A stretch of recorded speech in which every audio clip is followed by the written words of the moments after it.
Madame, Monsieur, bonsoir et bienvenue dans votre flash de l'information sur Tunisnet TV. Voici les principaux titres de l'actualité. Ali Al-Araïv en visite officielle en Allemagne le 7 juin 2013. Un détenu de la prison civile de Médine passe le bac. Rapport du Centre de Tunis pour la liberté de la presse du mois de mai 2013. Les agressions de journalistes à leur plus haut niveau depuis 8 mois. Loi d'immunisation de la révolution, Brahim Gassas promet un choc aux dirigeants de Nahda et à l'étranger. Les Femen pris seins nus devant l'ambassade de Tunisie à Paris. Le chef du gouvernement provisoire, Ali Al-Araïv, effectuera vendredi 7 juin 2013 une visite officielle en République fédérale d'Allemagne sur invitation de la chancelière allemande Angela Merkel. Ali Al-Araïv rencontrera Merkel ainsi que le président de l'Assemblée parlementaire de la République fédérale d'Allemagne à Bundestag, Norbert Lammert, et sera accompagné par une délégation ministérielle ainsi que plusieurs hommes d'affaires qui participeront au Forum économique tuniso-allemand. L'activiste Amine Esboy, dite Amina Tyler, membre de l'organisation Femen, est entendue ce mercredi 5 juin par le juge d'instruction au 4e bureau du tribunal de première instance de Kérouan dans 2 affaires distinctes. Accusée d'avoir profané un cimetière et commis un attentat à la pudeur, Amina Tyler a déjà été condamnée à payer 300 dinars d'amende pour possession d'un aérosol à gaz non autorisé. Une présence sécuritaire et médiatique importante a été notée près du tribunal de première instance de Kérouan, alors que des avocats, dont Reda Nasraoui, et des associations de défense des droits de l'homme sont également rassemblés sur les lieux. Un jeune homme purgeant une peine de 11 mois de réclusion à la prison civile de Médine a commencé à passer les examens du baccalauréat en même temps que les autres candidats ce mercredi 5 juin. Candidat de la filière éco-gestion, le jeune détenu originaire de la délégation de Bir al-Ahmer du gouvernorat de Tataouine confie avoir eu droit à une préparation correcte pour les examens. Le directeur de la prison ajoute pour sa part que l'administration pénitentiaire a fourni les efforts nécessaires pour permettre aux détenus de réviser dans les meilleures conditions. Le directeur du lycée des non-voyants à Sousse, Mounji Hamidi, a indiqué que 66 candidats ont commencé à passer les examens de la session principale du baccalauréat ce mercredi 5 juin. Des dispositions spécifiques ont été prises à cet égard pour permettre aux candidats non-voyants de passer les examens dans les meilleures conditions. Ces derniers bénéficient ainsi de plus de temps pour chaque épreuve et d'un lycéen rédacteur. Le tribunal de première instance de Tunis n'a pas encore rendu son verdict dans l'affaire des 3 activistes européennes de l'organisation féministe Femen, jugées ce mercredi 5 juin pour attentat à la pudeur. L'avocate des 3 Femen, Leila Bendabba, a indiqué avoir demandé la comparution de ses clientes en état de liberté. Le Centre de Tunis pour la liberté de la presse a indiqué dans son rapport pour le mois de mai 2013 que le nombre d'agressions de journalistes et de blogueurs est à son plus haut niveau depuis 8 mois.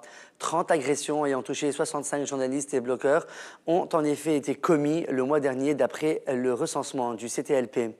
Le personnel de 7 chaînes de télévision, 8 radios et autant de journaux, 2 sites de presse électronique, 4 agences de presse, ainsi que 3 journalistes indépendants et blogueurs ont subi des agressions en mai, précise le Centre de Tunis pour la liberté de la presse. Le rapport recense en outre un certain nombre de violations de la liberté de la presse et cite notamment les interrogatoires subis par plusieurs journalistes comme Zied Leheni, Bouthane Guia et Razza Korbi, ainsi que le harcèlement des journalistes à Kérouan le 19 mai dernier. Le gouverneur de Médine et le ministre des Affaires sociales, Khalil Zaouia, sont mis à l'index pour des actes allant à l'encontre du respect du travail journalistique, précise le dernier rapport mensuel du Centre de Tunis pour la liberté de la presse. Un homme âgé de 28 ans a assassiné sa mère âgée de 57 ans dans la nuit de lundi à mardi au moyen d'un couteau dans un quartier de Sarkait Sidi Youssef dans le gouvernorat du Kef, rapporte ce mercredi 5 juin le journal Le Chourouk. L'assassin a avoué avoir commis ce crime dans un moment de colère suite à une dispute avec la victime. Résidant à l'étranger, il a confié que le sujet de la dispute était son épouse. La mère est décédée avant l'arrivée des secours et de la police après avoir été poignardée 20 fois au bras gauche par son fils. Le député Brahim El Gassas du parti Nidé Tounes a déclaré ce mercredi 5 juin que les dirigeants de Ennahda pourraient subir un choc lors du débat sur le projet de loi d'immunisation de la Révolution à l'Assemblée nationale constituante. Alors que plusieurs dirigeants de Nidé Tounes, dont Béjir Qaïd Sebsi, risquent une interdiction d'exercer toute activité politique pour une durée de 7 ans, Brahim Gassas assure que certains leaders d'Ennahda redoutent non seulement l'accroissement de la popularité de Nidé Tounes, mais également la poursuite de la baisse de popularité du parti islamiste.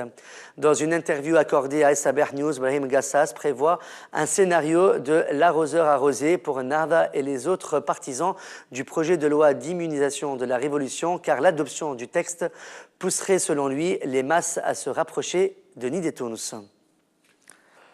À l'international, la page Facebook officielle de la section française du mouvement féministe Femen a publié ce mercredi 5 juin des photos d'une prière seins nus de ses activistes devant le siège de l'ambassade de Tunisie à Paris.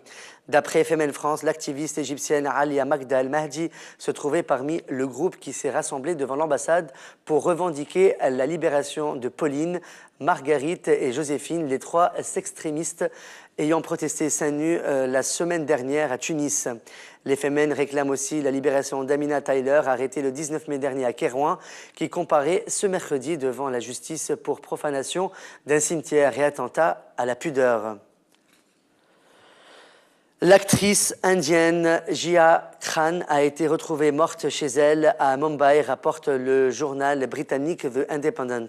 Selon la police, la thèse du suicide par pendaison serait la plus vraisemblable. L'actrice âgée de 25 ans, de son vrai nom, Nafisa Khan, était très déprimée ces derniers mois, d'après ses proches.